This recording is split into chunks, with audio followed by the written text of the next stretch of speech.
Oh, hey guys! My name is JohnGrimsmo, and welcome to Knifemaking Tuesday, week 42. This is the last push before the USN show in Vegas.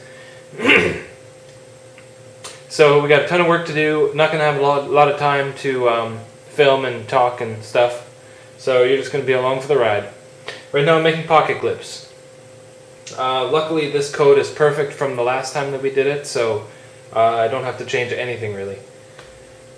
So I'm just putting it in and getting ready.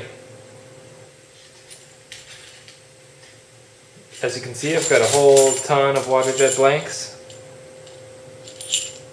ready to go. I'm only going to make 22 in this fixturing, but that's plenty. It's nice to be able to make 22 in one batch. So for you awesome machinist nerds out there, these are the blanks that I got water jet cut.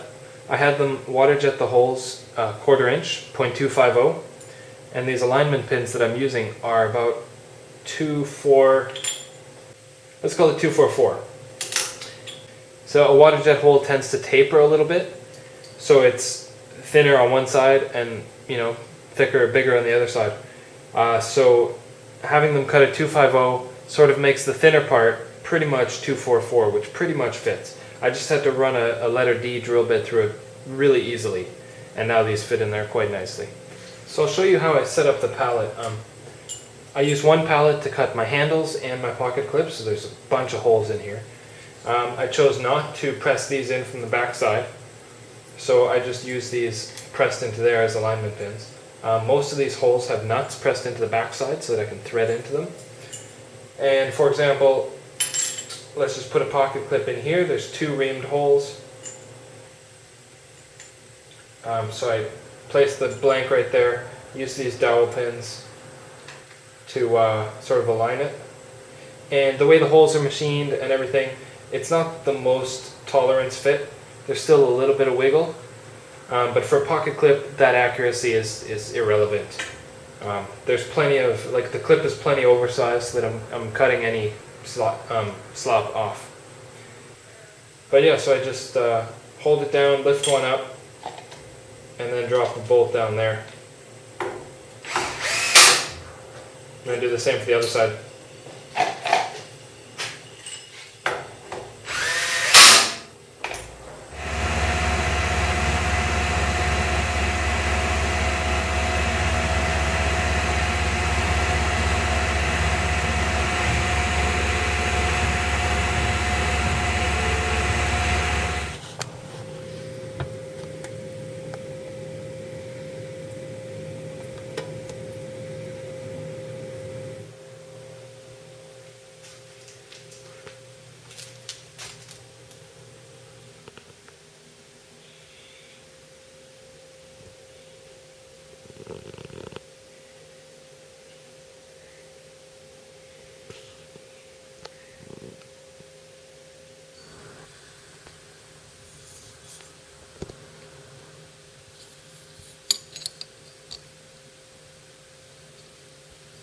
So here's how I machine the awesome backside profile to my pocket clips. There is a better, faster way to do this, but I would require all new fixturing. So for now I'm just going to stick with what works and run it. Here we go.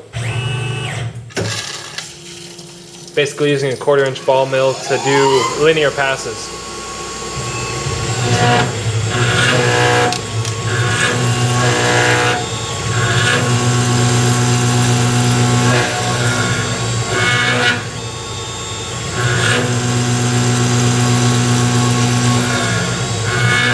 Here's a finished pocket clip as it comes off the machine.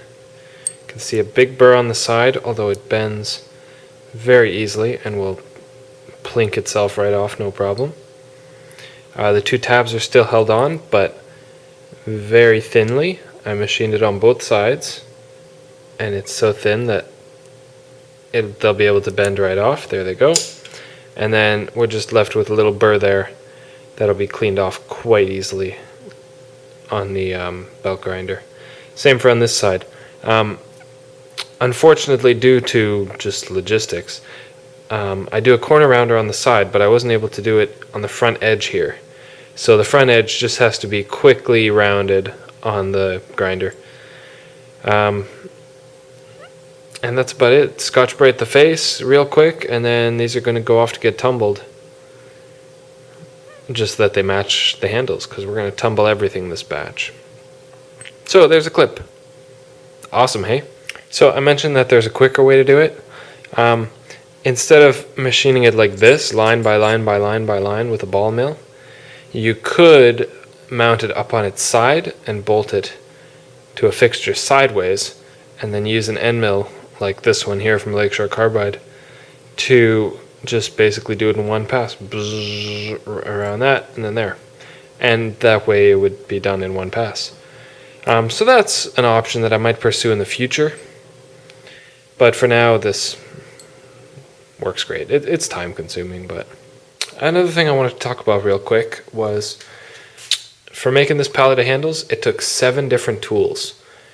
Spot drill to countersink those holes and spot it, drill, an engraving tool, 40 thousandths ball mill, 3/16 tool to profile it, 1/8 inch tool and mill to cut the little tabbies off, and then you flip it over, corner rounder, and then the ball mill, and then the 1/8 inch tool again to cut the tabs off. So that's 7 different tools. Everything except for the drill bit is carbide, because I use carbide for everything. A lot of machinists still use high-speed steel tools, but dude, carbide is the way to go. It's more expensive, but it's just better. Tools are more rigid, they last longer, they're harder, they're sharper, and when it breaks or get dull, well, you just replace it. That's the name of the game. So yeah, speaking of end mills, I go through a lot of end mills. For just a 2-man shop, one machine, one milling machine, we go through a lot of times because we break them, because we're fools. But so I've been buying tools from a lot of different places and trying to find a good place. I bought a lot of IMCO tools through my local distributor, which is great. It's great to have a local guy in your town that can supply you with whatever you need. But you kind of have to live in an industrial area to do that, which I do. But then there's the online retailers that can get you, you can get pretty much whatever you want online, but prices vary all over the place. You can get kind of Chinese tools from companies like Shars, or you can get American-made tools from many different places. But the place that has stood out to me higher than anybody else is Lakeshore Carbide. These guys are awesome.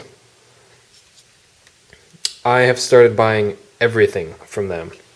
I mean, here's a stack of Lakeshore Carbide tools. Here's another stack that I haven't even gotten into yet. 3 stacks of tools, hundreds of dollars worth of end mills here.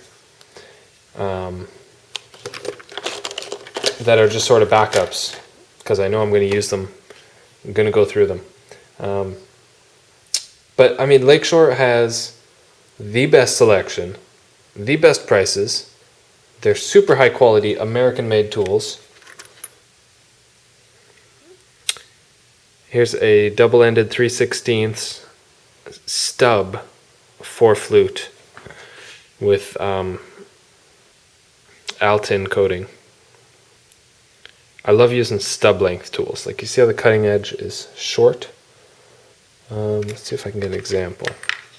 Not a direct comparison, but because one's bigger diameter, but see how the cutting edge is short here and the cutting edge is long here. When it's choked up in your holder, it's choked up to there, and the less you have overhanging, the less it's going to flex and chatter and stuff. So for me, if you're only cutting 1/8 inch material that's only this thick, you do not need a lot of stick out. So anyway, yeah, that's end mills in a nutshell. But seriously, if you go through end mills and you're a hobby machinist like me, or production shop or whatever, do check out the website lakeshorecarbide.com, because their prices are the best, their selection is awesome. They have 98% of the stuff in stock. And you call them, you probably talk to Carl on the phone. He's awesome, he's hilarious. Talk your ear off. And he really knows his stuff. So I'll be getting all my stuff from them. You know, when I go through this pile of stuff or whenever I need something new, I'll be definitely hitting them up. And they have all kinds of cool stuff like thread mills and stub, double-ended, ball mills. They don't have everything, like they don't make reamers, they don't make specialty engraving tools, but if you ask him, he can custom make you anything. So if you just got to be willing to wait and pay for it and stuff. But you know, even this is a corner radius tool. If you see the tips are rounded so that you don't break them, and so that it leaves a nice little radius on the corner of the whatever you're machining. So I got that corner radius in 1/4 inch diameter. I got a 3/8 corner radius. This one I'm excited about because I'm nerdy like that. Norseman, obviously. This pocket right here is really the one thing that drives me nuts about this knife. It's just not that nice. It's not that pretty. I was using an inferior tool that's kind of old and worn out, and there's a lip at the bottom there, and it's just gross. So I'm going to start using this tool with the corner radius to basically just go in there once and come back out. And that's going to put a nice little corner radius on the bottom, and then I might use a chamfer mill to put a chamfer on the outside. What else can we talk about in this video? Let's find out tomorrow. It's 3:18 a.m. I'm going to bed. Erik got all the clips deburred and looking pretty fine. They look excellent except for the surface finish, but since they're getting tumbled, that's perfect. So up next, after way too much setup time, is I'm making more handles. The first operation is to engrave sort of one of my trademarks. It'll say Norseman, August 2012 on the inside of the lockbar, and then also machining and drilling everything on the back side. There's quite a lot of work that happens to the back side of the handle, and it's all extremely tolerance and very important. So right now it's drilling for the detent hole. Tiny little about 55 thousandths drill bit. As you can see, I got the engraving done, I got all the spot drills done, and it's just drilling very conservatively with lots of step downs so that I don't break the drill bit.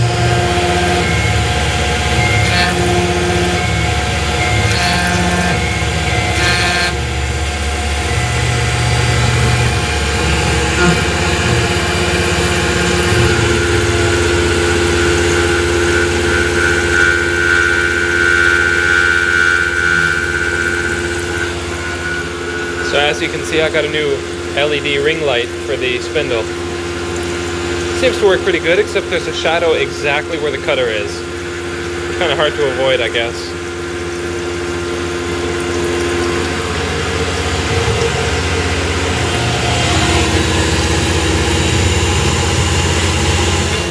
Alright guys, so the first new batch of handles is done, finally. I was up till past 6 a.m. last night, tweaking the code for these and testing it out, so it's now noon on Monday. We're leaving on Thursday. But yeah, they turned out pretty amazing.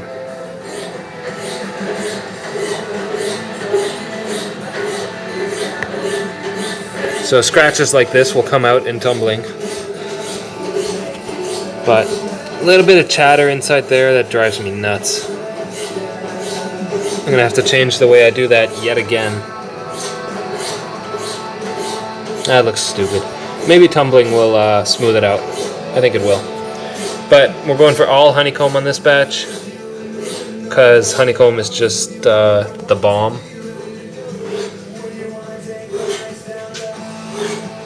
So yeah, making progress. Now I'm going to put in another batch of blanks and do another set of handles.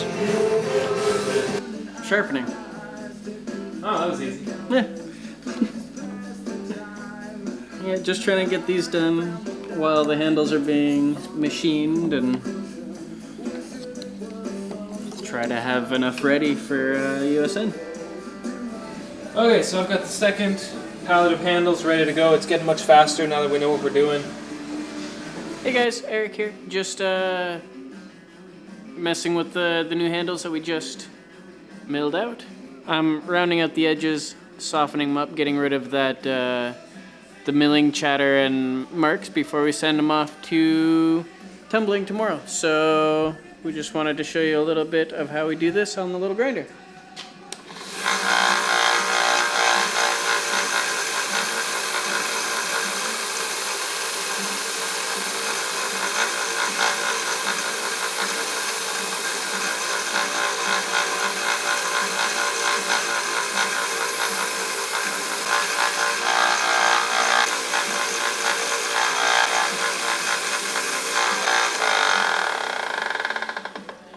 And by the way, this belt that I'm using is super worn out. We just haven't been able to find any locally to buy, so we just need to order some. But it's hasn't happened yet.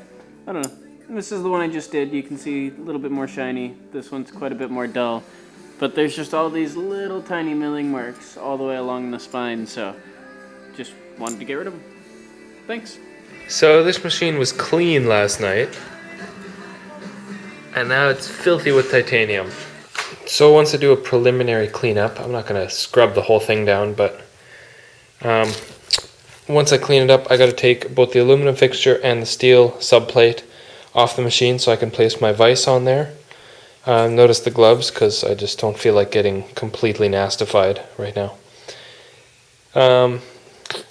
Yeah, so my vise is going to go on there. I've got some turning to do. I've got some vise stuff. And then tomorrow morning, first thing, I got this box of goodies going off to the tumblers. And they're going to look incredible when they come back. Threw some blades in there too. I want to see what they look like tumbled.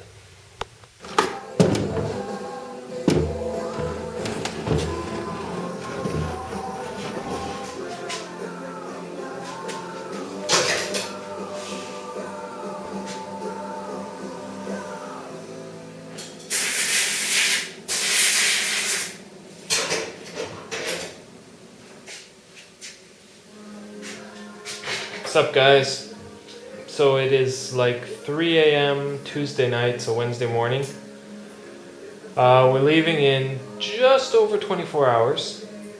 I'm gonna get some sleep and then get back at it for Wednesday.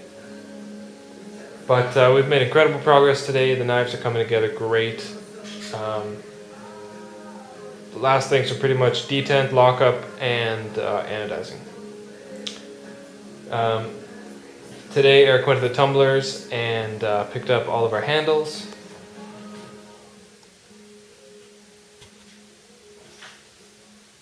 Got a pretty nice tumble on them.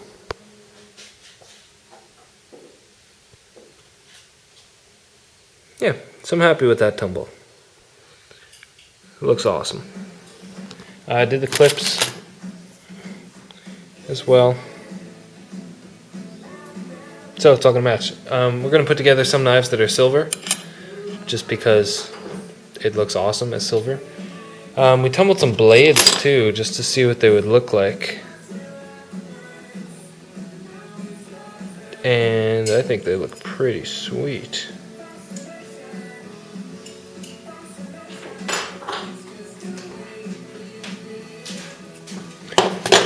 So yeah, how you doing? Good. I was gonna go to bed, but then I started doing something. What you doing? Trying to match some handles. Hopefully they should all match. Yeah. I mean, machine them really well this time. Yeah. If I do say so myself. Well, somebody has to. Yeah.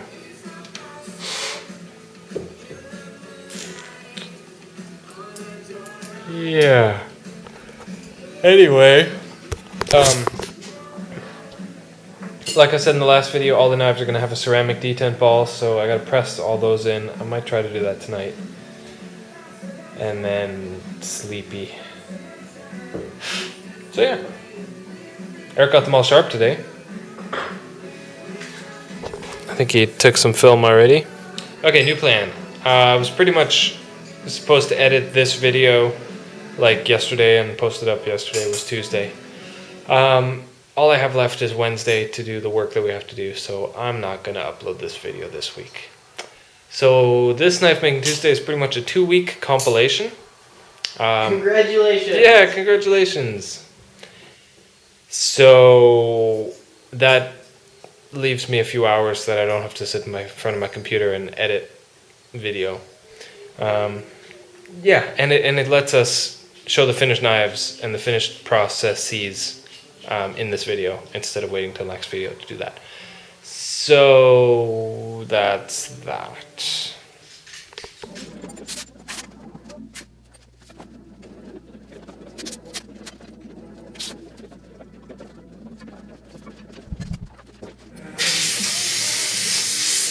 Check this out, this is pretty cool.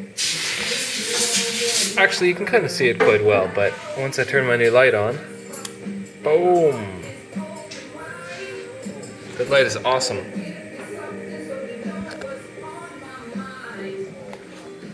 What are you working on, Eric?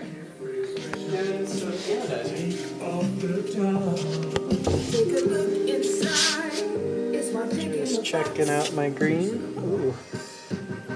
One spot. What's that one? Do we worry about that little guy? I don't know if we worry about that little guy. Looks like it didn't get all the way anodized. Oh, yeah. But it's almost under the clip. Check. Yeah, so Erik has been anodizing like a madman. Doing an amazing job. Bronze, purple, bronze, more etched bronze, shiny bronze. This one's epic. Bright blue, polished flats on a stone-washed blade. This one's nice. I'm gonna have a hard time letting go of this one. I'm gonna have just one silver one here, another bronze, and here's a green. Don't know if the color turns out. Excellent green. Anyways, we're having a lot of fun putting together a lot of knives. What I'm working on right now, I kind of teased you before. This is that super nice blue one with the stone-washed blade. I'm just cutting the lockbar right there. So, got a little 1/16 inch end mill to go there. Oh, this one here just looks so awesome. Check out the ultra gold, super gold thumb studs and spacers that Erik made. Those are like actual gold.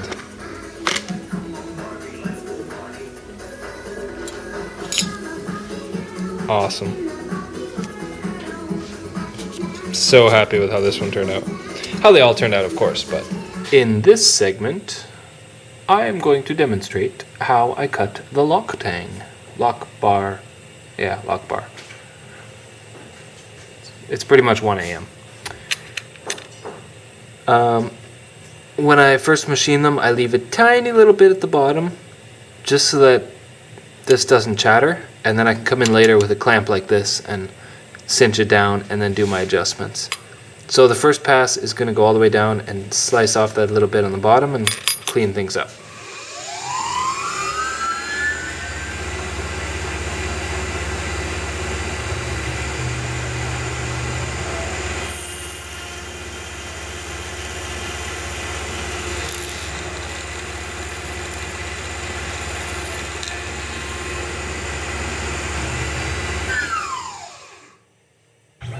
You could hear the lockbar chattering a tiny little bit because I'm holding it kind of far that way, but it's no problem whatsoever. So yeah, that was the first pass. Now I'm going to do a couple more to tweak it until it locks up perfectly.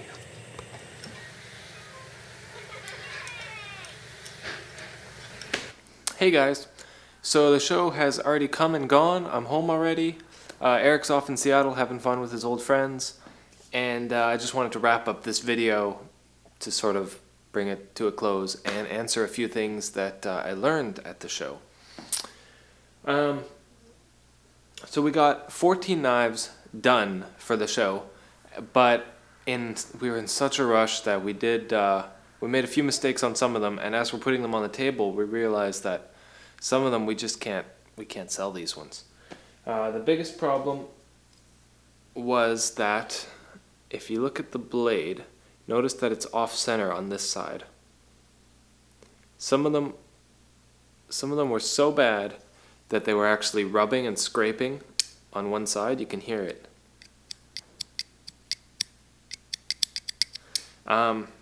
Scraping the one side, and that's just kind of unacceptable. And they had a bit of a funny action to them, like they didn't have that effortless glide that I like them to have.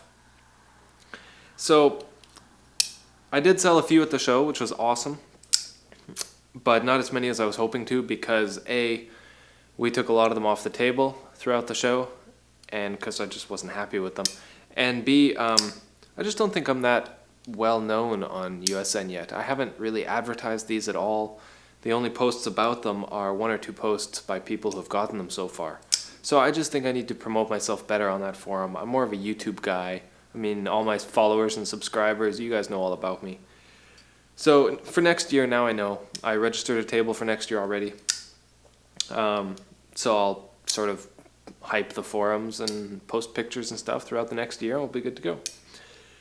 But that's okay. The best thing that I learned from the entire show, though, was being able to just talk with the other knife makers, hand them one of my knives and be like, what did I do wrong? What do you think of it? You know, what would you do different? What could you do better? And that was golden. If you're a knife maker, you need to put your knives in as many people's hands as you can, because although I'm a very detail-oriented guy, I can look at the knife and go, okay, that's wrong. When you put it in somebody else's hand who knows what they're talking about, they point out things that I never even realized. And some of the names that stood out were, of course, my buddy Brad Southard.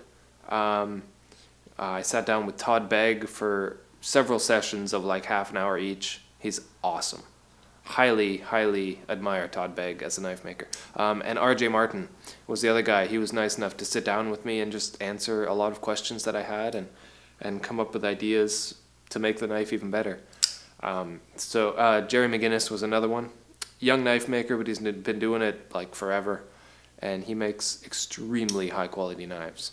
So I think those were the main guys that really helped me out. I talked with a lot of other guys briefly, but those are the guys I want to thank you personally. You're probably not watching this, but all you guys who are watching this know that those guys are really nice and helped me out. Okay, down to brass tacks. Why is the blade off center? For the longest time, I thought that, you all know how I machine the blade. I mill the grinds. I don't have a grinder, so I actually mill the edge, the bevels into the blade. I was under the impression that that made the blade warp a lot. And it does make some of the blades warp a little bit, not enough to make them that crooked. And it wasn't until near the end of the show that I sat down with Brad Southard and we just took apart one of the knives, and he looked at it. And I'm going to take one apart and show you what he found. Alright, let's take apart this one. This one is really cool. It's got the stone-washed blade. We only did a few of these with stonewash. Let's take it apart.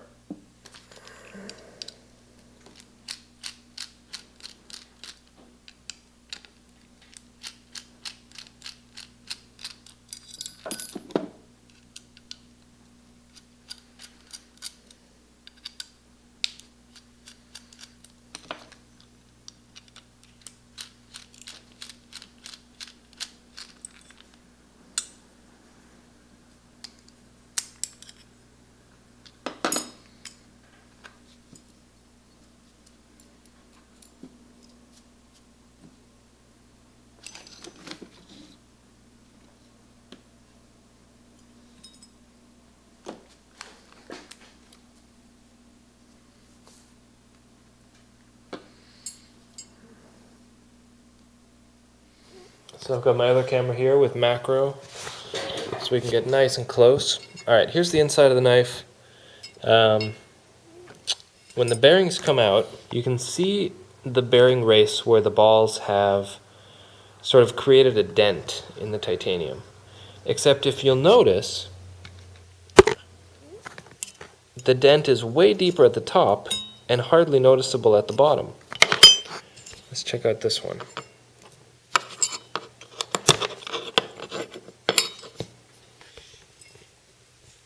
Okay, that's the same way. There, you can see it there. The top has a nice deep, bearing race. And the bottom is hardly touched at all. Now, why is it doing that? And more importantly, why is it causing the problem? Well, it's obvious why it's causing the problem. The bearing is not sitting flat. The bearing is sitting crooked, causing the blade to go off to one side. And it's also causing some closed play, like this wiggle right here is because the bearings are not sitting flat. They have room to wiggle. So that's not cool. Now, why is it doing that? This is a trick that if you start making knives anything like I do, you're going to thank me for this, because I didn't realize this. And it hasn't been a problem until this batch of knives. The first batch was fine. And not even all of the knives suffer from this. Here's a water jet blank that I get. Notice 2 tabs on the outside. I clamp it down to my fixture like this. Except I've noticed sometimes that when you clamp it like that, the titanium likes to bow in the middle. So it's raised up in the middle and you can actually push it down.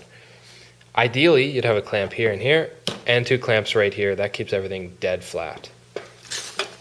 So let me try and poorly visualize what's going on here. These are your bolts, okay? And your titanium is dramatically bowed like this. That's a gross over-exaggeration, but that's okay. It's supposed to be flat, but it's not. It's bowed. That's extreme. And your end mill is perfectly square like that, and it comes in and it cuts your bearing pocket like that. Okay? Now, when that titanium gets straightened and flattened out, it's got a bearing pocket that is like that is something like that. Does that make sense? It's high in the front part where it's denting higher. So because it's higher here, because it bowed, the pocket is not flat. It's not cutting straight. So that's why the bearings are rolling in higher there. Blah, blah, blah. I hope that makes sense to at least some people. And I had seen, like, the day before we left for the show, I'd seen some of the knives sort of roll in a little bit higher on the top, but I didn't have enough cognitive ability to think about it. So I didn't realize what was going on. It wasn't until Brad sort of took it apart and said, why is that happening? That we figured it out.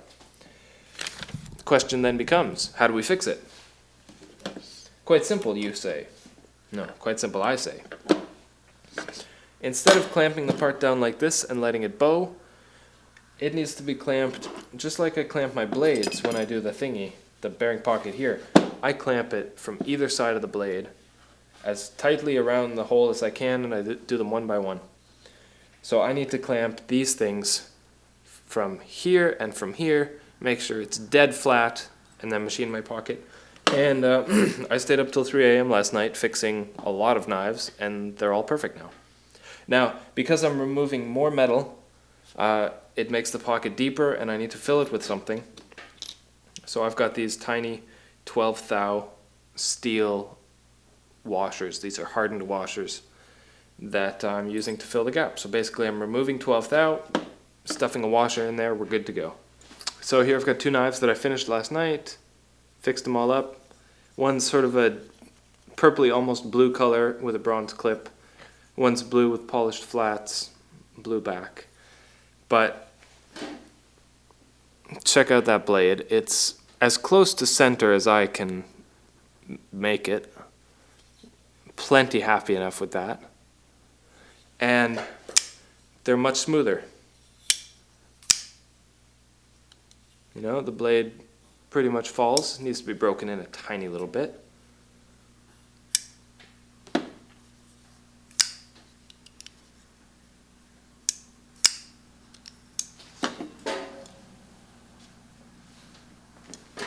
There's two more, bronze one and a silver one. That one the blade does fall.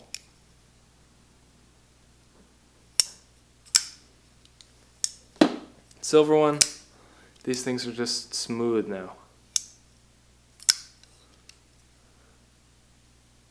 Smooth with blades that are right on center. So, I am thrilled that this is working out. That I can fix all of these, make them perfect, and be really happy with that. Let me real quick show you me machining a pocket, and then that's probably it for this video. Alright, here we go. I've got a fixture. It's actually my blade's fixture, but it happens that I've just got a reamed hole here with 2 clamps, so I can totally make it work. Just use a pivot pin to zero it on that hole. Makes it pretty accurate, as plenty accurate as I need for this job. Clamp it down.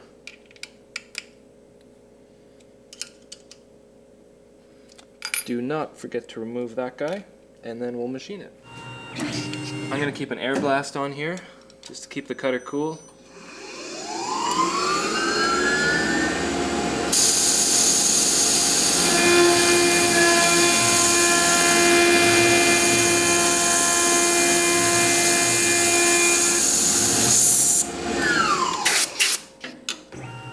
Back to the bench.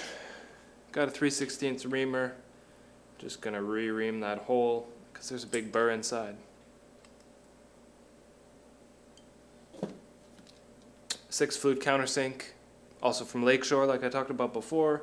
I really like this tool. I've been using a 2 flute for the longest time, but 6 flute is just it doesn't chatter so much, even just manually doing it by hand. I like.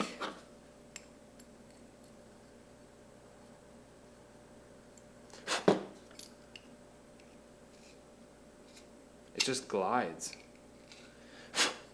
Okay, now let's throw it back together with washers and see how it lines up. When I assemble the knife, I like to assemble it with the blade not in the fully open position because I find that the lock bar can go over too far and kind of mess with everything trying to squeeze together. So I like to assemble it just slightly broken like that. And that's all there is to it. Ow. Okay, I don't think I cut myself.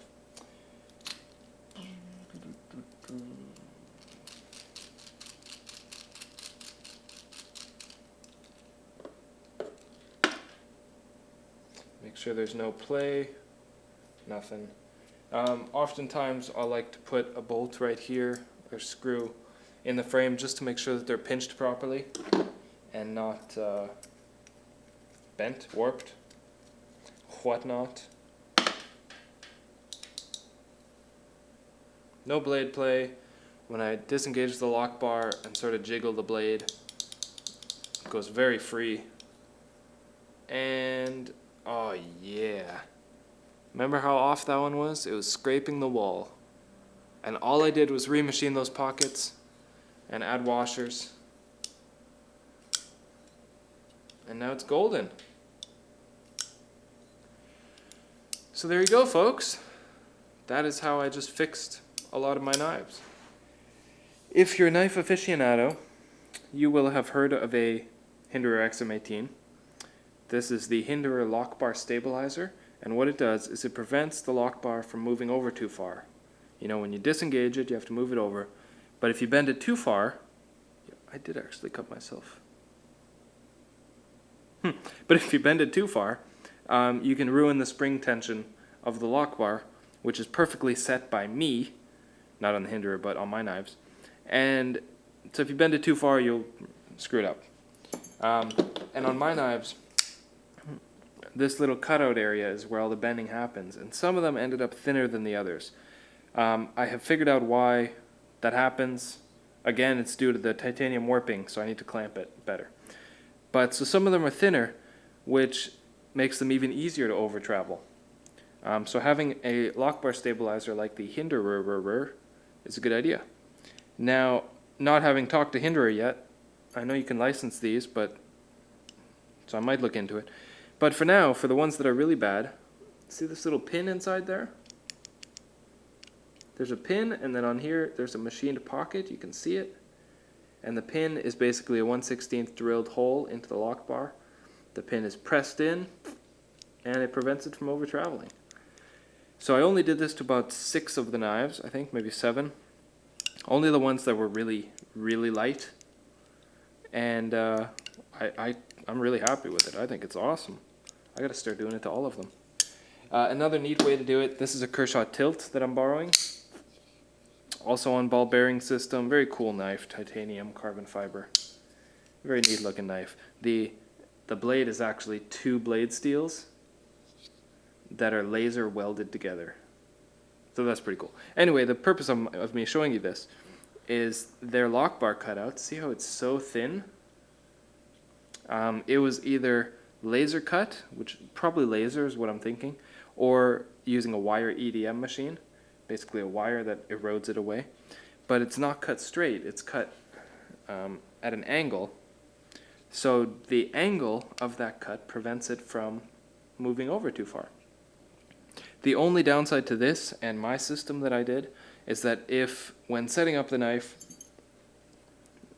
if you bend it too far over that way, and you have to bend it back, to relieve some spring tension, you can't. You can't go farther than the lock stop allows you to on this one. You just cannot move farther than that. So if you have to relieve some tension, there's kind of no way to do it except for like heating this up with a torch, but then you've got a big blue spot right here and you got to refinish the handle.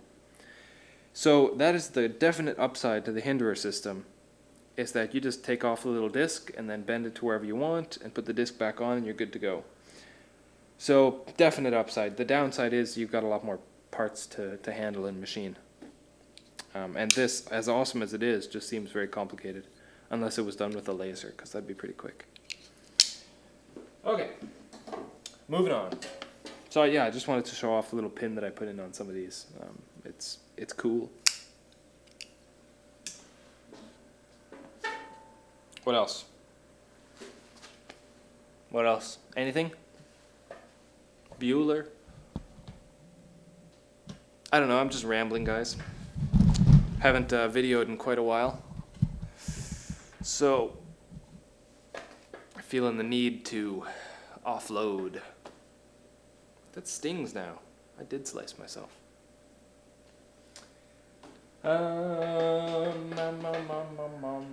So I just did that one. Straightened that blade on video. Didn't take too long. I gotta work on the detent on this one. It's kind of spongy. No problem. I'm getting pretty good at that. So, alright, enough of that.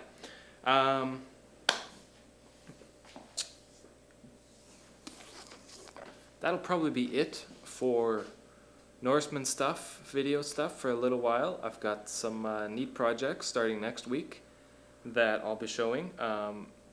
We will be developing a new knife, designing it, prototyping it and stuff.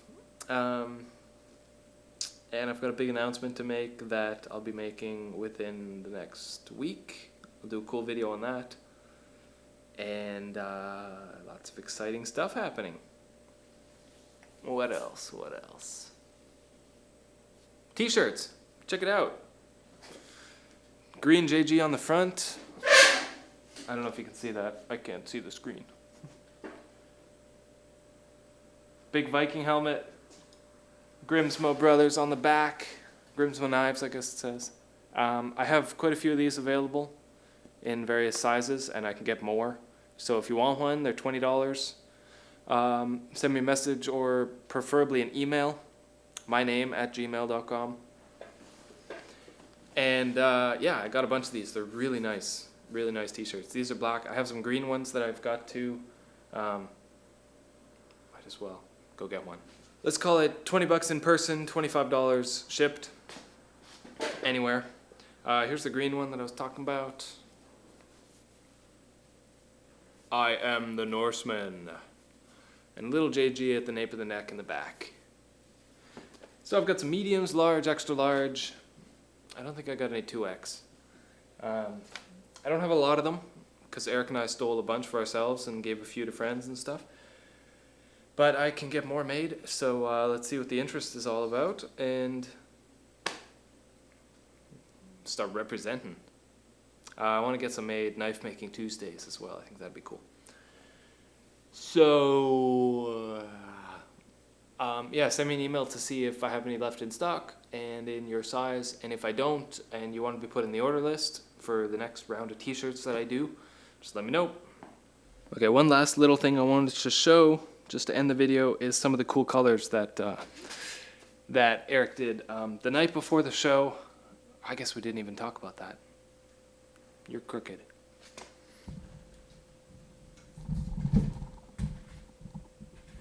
That's better.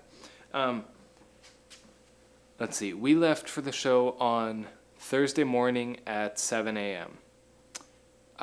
Eric and I did not go to sleep all night. We stayed up until 7 a.m. working, finishing the knives.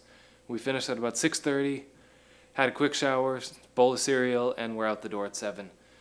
And so we didn't sleep like at all for about 44 hours, I think, including travel time and all that. It was crazy. Which kind of sucks because we couldn't sell a lot of the knives anyway. So all that hard work. Anyway, at about 2 a.m. that night, Eric anodized a bunch of these, and surprisingly, for the low light and low sleep that he was on, he did a really good job. So I just want to show off some of the colors. Did a bunch of green ones.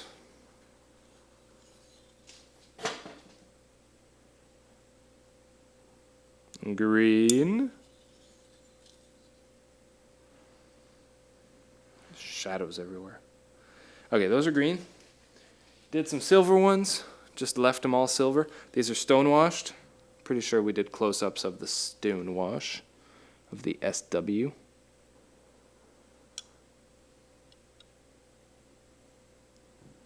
Silver stone wash.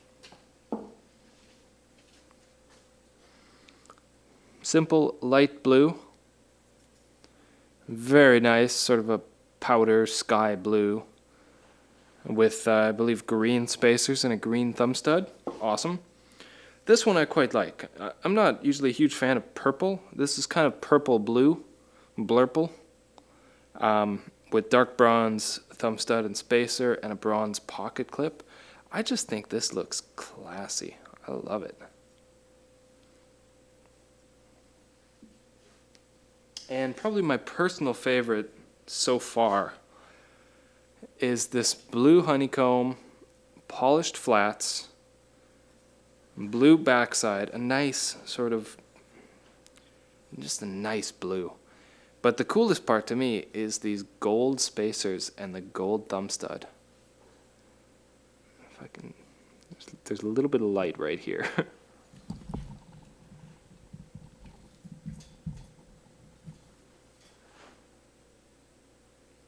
On a stonewash blade, of course.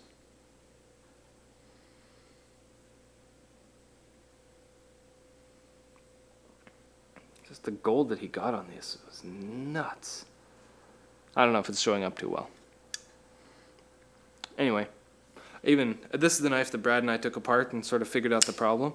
And he even goes, I think this is my favorite color you've done yet. So that was cool.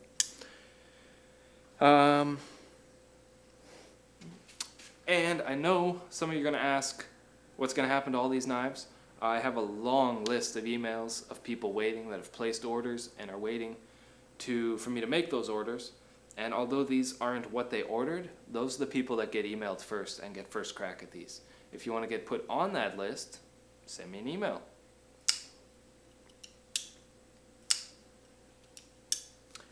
if you are currently on that list and you see one of these that you like, let me know. You might get it in time. So anyway, guys, that's enough for this video. I've been rambling too much, and there was probably tons of footage before we left.